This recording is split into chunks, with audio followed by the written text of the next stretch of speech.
of the Lord. Praise to you, Lord Jesus Christ. Do you pray with joy and with confidence?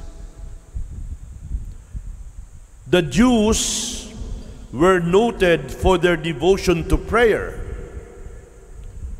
Jesus grew up in an atmosphere of prayer. His first teachers on prayer are definitely parents, Mary and Joseph. Jesus is a man of prayer. For the Jews, formal prayer was prescribed for 3 set times a day. The rabbis, during the time of Jesus, had a prayer for every occasion or for every event. But Jesus warns the disciples against formalism, against making prayer something mechanical or something devoid of meaning. It can also happen that a person apparently prays but with little thought of God because the mind is somewhere else. When our Lord taught His disciples to pray, He gave them the disciples' prayer, the Our Father, the Lord's Prayer. I was checking my homilies about the gospel for today, and I couldn't make up my mind until this morning whether I should get these or I should get that, because I have several reflections about the Our Father. And so I thought that probably I should repeat some of the things that I already mentioned in some previous homilies that I also delivered in this chapel in the past. Our prayer is public. Our prayer is public. Our prayer is for everybody. We do not say, "My Father in heaven, give me today my daily bread," because our prayer is for everybody. Our Father, give us this day our daily bread. Similarly, every person does not ask that only his sins be forgiven, nor delivered from temptation alone. When we pray not for a single person, but for the whole people of God, because we are one community of God. Each one should pray for all. The Lord said, "Where 2 or 3 are gathered in my name, I am in the midst of them." After the ascension of the Lord, the apostles devoted themselves to prayer, together with Mary and the other witnesses and the other women. Our Lord withdrew to the wilderness, and where He prayed, He went out into the mountain to pray all day and all night, and He continued in prayer to God. Jesus did not only pray for Himself, He also prayed for the apostles. And He said, "I pray that they may be one, just as you, Father, and I are one." Our neighbor here, the Pink Sisters. The Pink Sisters take turns. They kneel before the Blessed Sacrament, believe it or not, even when the world is sleeping, even when you and I are soundly asleep. The Pink Sisters pray 24/7, literally 24/7. But they do not only pray for themselves. They pray for priests. They pray for other people. They pray for all of us. They pray on behalf of humanity. My dear friends, At this point, allow me to repeat something that I already delivered in the same chapel some months or probably a year or two ago. Some of you might have already heard what I'm going to say next, but I think it is worth repeating because some were probably not here when I delivered the same thoughts.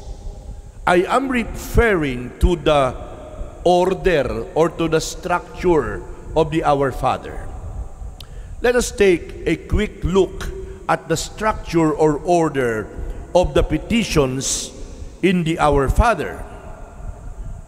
Our Father who art in heaven, hallowed be thy name, number 1. Thy kingdom come, number 2. Thy will be done on earth as it is in heaven, number 3. The first three petitions in the Our Father have something to do with God and the glory of God. The second three petitions have something to do with our needs and our necessities. Number 1, give us this day our daily bread. Number 2, forgive us our trespasses as we forgive those who trespass against us. And number 3, lead us not into temptation, but deliver us from evil. The first three petitions are about God. The second three petitions are about our needs, about the things that are necessary in life. What does this tell us? It means to say that God is first given His supreme place in our prayer, and then only then we turn to ourselves and to our needs and to our wishes and to our desires. It is only when God is given His proper place that all other things fall into their proper places. Prayer must never be an attempt to bend the will of God to our desires. Prayer always ought to be an attempt to submit my will to the will of God. The second part of the Lord's Prayer, the part that deals with our needs and our necessities, is a marvelously wrought unity. It deals with the three essential needs of men and the three spheres of time within which man moves. Number 1, give us this day our daily bread. It is asking for bread because bread is necessary for the maintenance of life. We bring the present needs to the throne of God. Give us this day our daily bread. We bring the needs of the present to the throne of God. We are not asking for bread tomorrow. We are not asking for bread next week or next month. We are asking only for bread for today, and that is enough for us. We bring the needs of the present to the throne of God. The second, forgive us our trespasses as we forgive those who trespass against us. It is asking for forgiveness. We bring the past into the presence of God. Forgiveness for past sins, not forgiveness for future sins, because they have not yet been committed. We are asking forgiveness for the sins of the past. That is the second point. The third, lead us not into temptation, but deliver us from evil. It is asking for help in temptation. That is why we bring the future to the throne of God, the present, the past, the future, the bread, forgiveness, and help in temptation. In these three brief petitions, we are taught to lay the present, the past, and the future before the footstool of the grace of God.